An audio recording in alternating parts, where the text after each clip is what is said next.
Yeah. Okay, okay, thank you. So, last classes we saw how the detailed biophysical model has been modeled. Like we started with Hodgkin-Huxley model.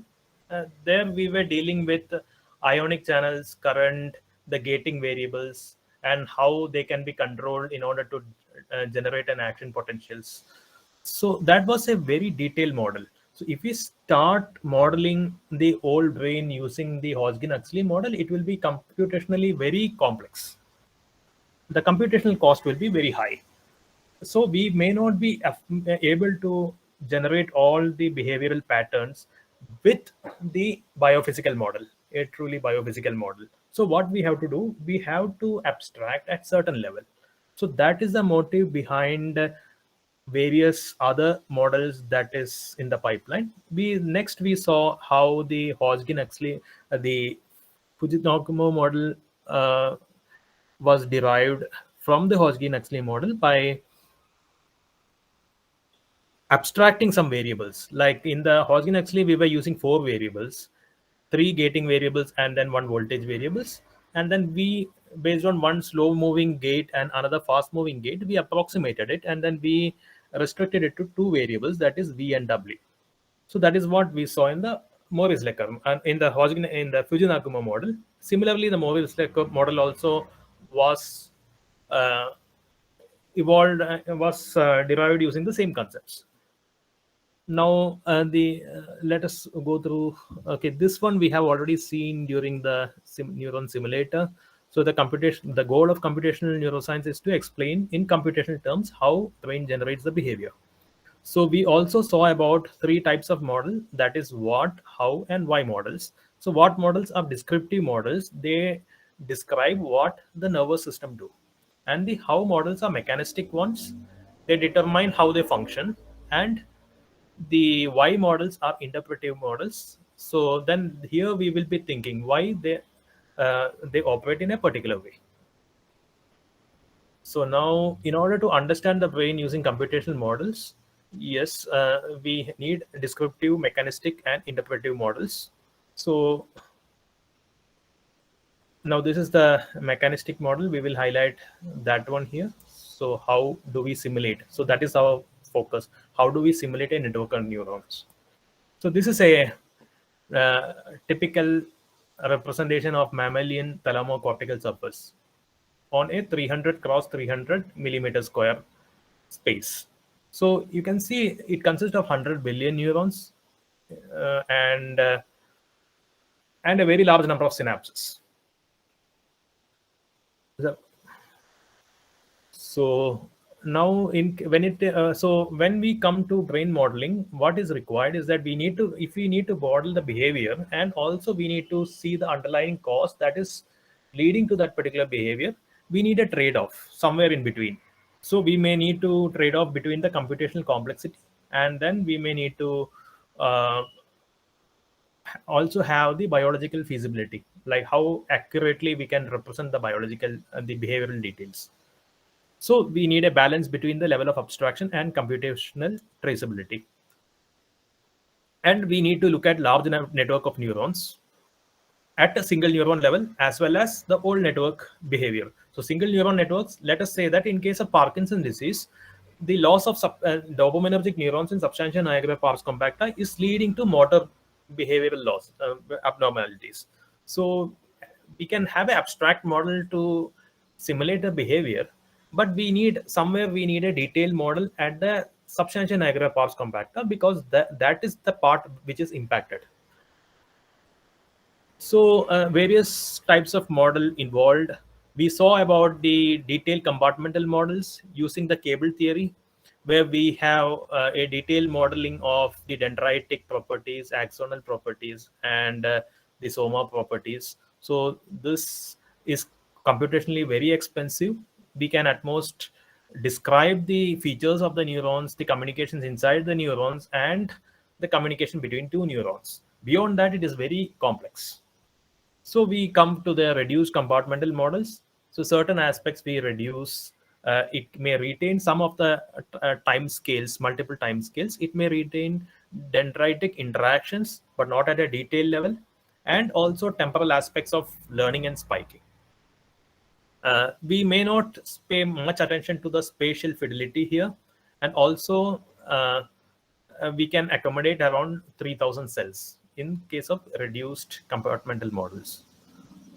This single compartmental models we have already seen, like this is similar to the Hodgkin-Huxley model, then slight abstraction towards leaky integrate and fire neurons, and so on. So Hodgkin-Huxley type of models deal with the ionic exchanges, and integrate and fire neuron models deal with the firing patterns. So different types of firing patterns can be generated. However, it is not possible to generate all types of firing patterns. So now we also have cascade models, where this concept is that it concatenates the linear filters and the nonlinear transformation and few other random processes. And now it also includes the summing and squashing the models. And using this, we will be able to model the stimulus response of the experimental data. So typical examples are modeling the visual system and adaptation to mean light intensity and light contrast and other features. So we can use this to model. So basically what we are saying is that there are different types of models. So now next one is the black box model. Here we are just, this is a system overview. We are just focusing on the input and output relation. Whatever happens in between is a function. We don't know what is the function. It's just like a black box. Something is happening, some transformation is happening, and then that we can analyze using a causal analysis, like P of R given S. So R is my response, the response given the stimuli. So we are finding the function. So black box, that is for a very high level abstraction, this kind of model. So now what is required is to find a right balance, where a complex system should be like a good caricature, and it should emphasize those features which are really important and downplay those that are not very much required. Like in the case of Parkinson's disease, the SNC part need to be very much detailed. The other parts, other motor circuitry can be abstracted, because that is not the part where we are focusing. And also the brain function relies on the interplay of hundreds of billions of neurons that are arranged in specialized modules at multiple anatomical hierarchies. So only by understanding how single cells operate as part of a network, we can assess their coding and thus the level of detail required for modeling. So all these things required. Now, if we model a single cell and then we try to simulate a particular firing pattern, we may be able to generate a single spike pattern, or one or two spike patterns. But actually, that is not the case that is happening inside the brain. So multiple neurons, and depending on the stimulus, it will be generating a wide variety of patterns. For example, we can see in the figure 1, like here we are described 20 ways to spike a neuron. So the first one is the tonic spiking. So tonic spiking is that it's not bursty in nature, it is a periodic spiking. So this is a periodic spikes in response to a stimuli. So here we are giving a step input current, and this is what the output response looks like. And then we have the phasic spiking. So the phasic spiking is that there is a single spike in response to a step input current. So in order to generate these two different types of pattern, the architecture need to be slightly modified. Some parameter tuning need to be done. So how to do that? Can we have an integrated architecture or a simulation that can generate different types of patterns? So the third one, that is a little more interesting, where we can see that is a combination of the bursting and the tonic. So tonic bursting. So we can have a burst of firing for a specific period of time. Then there is a silent period, and again there is a burst. It happens periodically. So, and then here this is a phasic bursting. This consists of only a single burst. So the others are the mixed mode. We can have a number of combinations. The initial burst, we can say an initial burst followed by the periodic bursting, periodic spiking. And then here This is another thing, spike frequency adaptation, where the spike frequency decreases over the time. So we can see that initially there was burst, but as we proceed along the time, the bursty nature reduced. So it is directly proportional to this spike frequency. Directly, it is inversely proportional to the time. And now this is another variety, that is class 1 excitable, class 2 excitable, where it fires, and the class 1 fires at low current, and spike frequency is proportional to the current.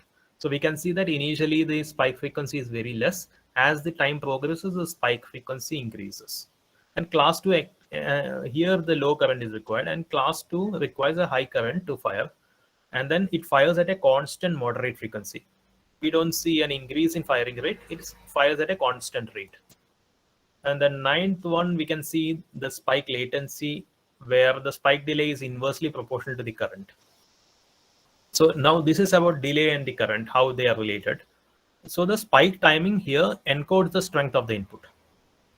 And here we can see subthreshold oscillation. When you were doing the Hodgkin-Huxley assignment, you might have noticed when you vary the threshold, we can have an action potential, and also we may see subthreshold oscillations.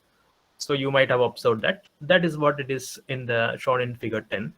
And then 11 and 12 are resonator and integrator. Here in the resonator, we can see spikes when inputs resonate with the subthreshold oscillation frequency, and it can implement the frequency modulation and multiplexing. And in case of integrator, without subthreshold oscillation, we can integrate inputs, prefer high frequency inputs, and it can perform near coincidence detection. And then this is a rebound spike, the spike upon release from the inhibitory. When an inhibitory input is given, inhibitory is something that causes the neurons to not fire. So that is what inhibitory, it reduces the strength of the input, the inhibitory connection. So now when depending on the release of the inhibitory input, the rebound spike happens, and then the rebound burst. So this was a single spike, and then this is a burst. And then the threshold variability, where inhibition lowers the threshold. So the threshold is controlled using the inhibition, and the excitation raises the threshold. Then bistable, we can see we can switch between the resting and the tonic spiking or bursting stage. Timing of the off signal can matter. So bistability you might encounter in your assignment. Then this is depolarization after the potential. Then the accommodation, I'll just go through it. The inhibition induced spiking and inhibition induced bursting. So it's all self-explanatory. You can go through it, the different types. So all these things, and the code is already available online. And now how do we model all these things? So that's a challenge. The plot seems interesting. Even modeling a Fujinagumo or a Hodgkin-Huxley itself was very complex. Now this is addressing not only firing of a single neuron or abstracting it to a fewer variables, it is abstracting as well as it is generating wide variety of firing patterns. How do we achieve that? Some of these are combinatorial, or some of these are mutually exclusive, and it is possible to achieve all of this behavior using a different parameter settings. So this is the main focus that we need to take care here. We need to tune the parameters. Which parameters that we need to tune, that we will see. Basically, Izhikevich model, we tune the firing patterns using 4 parameters, and the other neuron models can also use the adjustment of parameters to achieve some subset of these behaviors. Here we can have a wide variety of bursting patterns, and an optimal model should be able to capture all of these behaviors, and it should be computationally efficient. It's not that once we run the code, it should take ages to get the result. It should be quite faster also. Otherwise, we won't be able to simulate a whole brain model. So now these are the parameters that we will be taking care of. The V is the membrane potential, then V dash is the derivative of v with respect to time. I is the input current, and then the parameters a, b, c, d. Its voltage is in millivolt, and then time is in millisecond. The integration step that is chosen so as to provide reasonable numerical accuracy. So the dt we can control during the integration, and we use Euler's method. And so here in the Izhikevich code, it is Euler's method is used. So this is the comparison chart about various models. The Hodgkin-Huxley, you can see that all the features like biophysically meaningful, tonic spiking, phasic spiking, everything is ticked. That is computationally very complex. Some other models compromise on some of these features, and we can come to Izhikevich model that is here. So it addresses most of the features. It is biophysically meaningful. No, it is not exactly biophysically accurate, but it can replicate most of the features, essential features. It doesn't compromise on those essential features, depending on the requirements. So this is the hierarchy about computational efficiency and biological plausibility. So it's a compromise between the computational efficiency and the biological plausibility. So if we want high biophysical plausibility, then we have to compromise on the computational efficiency. So yeah, so it is a biological plausibility versus implementational cost, and then we map various models onto here. So now these are let us look into the parameters that is used to tune the Izhikevich model. In case of Fujinagama, you tuned using V and W. V was a voltage variable and W was the gating variable. Now here, V is the voltage variable and U is the recovery variable. And it is given by a quadratic equation 0.04 V square plus 5V plus 140 minus U plus I. So you can see that there is a interdependency between the equation. In the V dash equation, you have U, and then in the U dash equation, you have V. So now what is the logic of generating a spike, the basic spike? So V is the voltage variable. So it is the voltage increases with respect to time, but there is a condition. We can, if V is equal to a certain threshold, what we do is that we just assign V as a constant. So immediately, whatever will be the V value, if it crosses 30 millivolt or if it is equal to 30 millivolt, just bring that down to a particular constant. So we reset it here. And then again, the dynamics evolves. So how does the dynamic is also controlled using the recovery variable, that is U. So because the V dash is dependent on U. So now U, for when the voltage is reaching 30 millivolt, that is the threshold, there is another action that is taking place here. U is assigned U plus D. So this is the variation of U with respect to time. And then suddenly when V reaches 30 millivolt, the U is changed from U plus UD, and B is the sensitivity variable, where in U dash B is the sensitivity variable and A is the decay rate. So sensitivity is how fast it can reach to the U is equal to U plus D, and then once it reaches there, what is the decay rate? That is defined by A.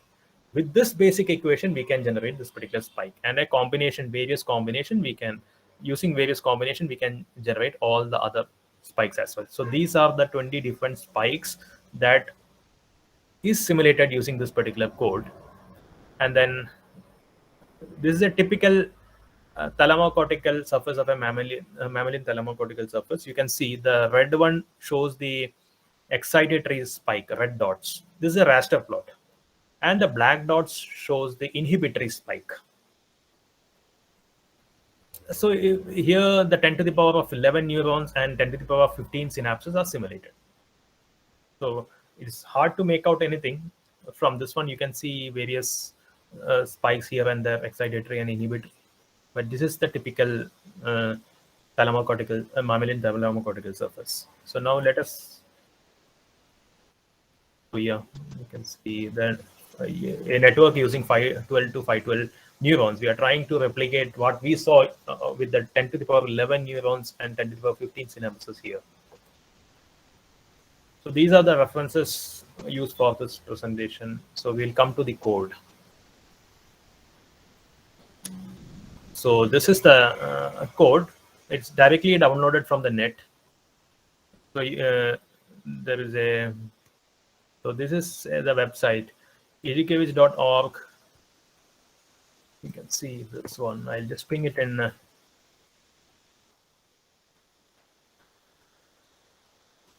the chat, so you can go through that. Even the MATLAB codes are there. You can download it. So here the MATLAB program is available here. Even the tutorial program, MATLAB tutorial program is there, and then yeah, the different spike settings. Let us run the simulation now. So the code is, because the code is not that big, but because of lot of if else loop and then the parameter settings, like the ABCD parameters has to be updated in order to, yeah. So this is the parameters ABCD, that is what we are defining, and then you can see that for different tonic spiking we are using different parameters. For phasic spiking we are using different parameters, then mixed mode, resonator, integrator. What we are changing is that we are changing the values of A, B, C, and D. That's it. So let us run it. So it's a very nice code. Uh, you can see all the details like the membrane potential, the recovery variables, how is the variation with respect to V, and then how is the variation with respect to U. And then here you have the phase portrait also. So you are already familiar with phase portrait, how two variables, here we are using two variables, and then how U and V are varying with respect to the relationship between U and V. And then we start at one point and how the trajectory is evolving. So also the thing is that we have already defined the parameters. So now we are executing for A. We just need to give the current. So there is a, it is visible. The screen is visible. I think it is a MATLAB window. It won't be visible as a PPT, but is it okay? You are able to see the parameters at least? Yeah. Okay. Okay. So in order to inject the current, you just need to select the parameters. The A parameter, you select it here. Inject the current. So you can see that.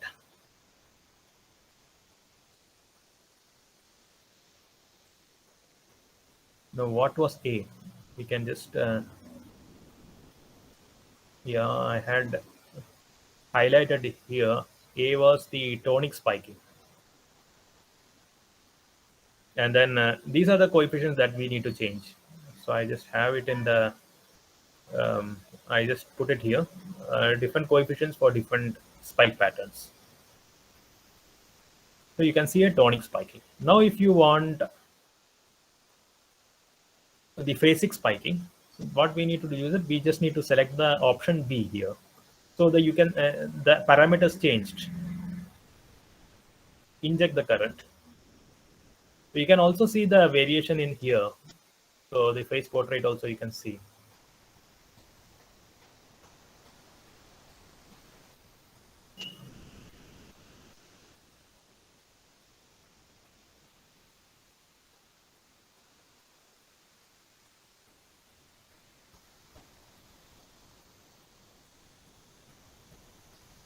So you can see the trajectory on the phase plane, and then how this is a bursty tonic firing. It's a combination of tonic and bursty firing. It bursted and then silent for some time and then again bursted. Similarly, we can go for other types of firing patterns. Uh, you select that one, inject the current. Okay, it has to finish executing, and then we have to,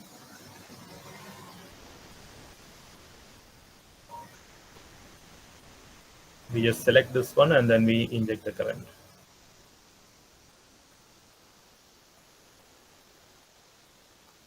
So what was D? D was,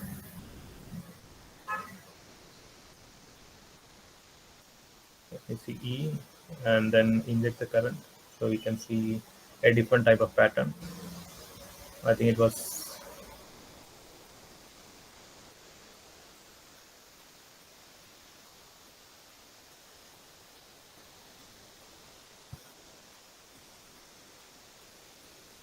Yeah, it will select one of these patterns. It was We can randomly select some other pattern. Okay, once it is finished, we can just go to switch the pattern. So the switch case is implemented here in the code. And then,